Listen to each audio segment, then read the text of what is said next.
আসসালামু আলাইকুম প্রিয় viewers, welcome to Sathi recipe house. আজকে আর একটা নিউ রেসিপি নিয়ে আসলাম। প্রথমে চুলায় একটা হাঁড়ি বসিয়ে তারপরে কিছু মসুর ডাল ভালো করে ধুয়ে পরিষ্কার করে নিয়েছি।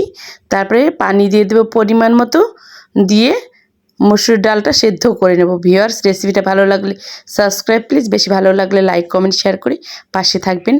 তারপর এই তো সেদ্ধ করা মসুর ডালের ভিতরে পরিমাণ মতো হলুদ আর লবণ দিয়ে দিলাম, দিয়ে একটু ভালো করে পানি দিয়ে খুব ভালো করে তারপর ডালটা খুব ভালো করে ঘুটে নেব।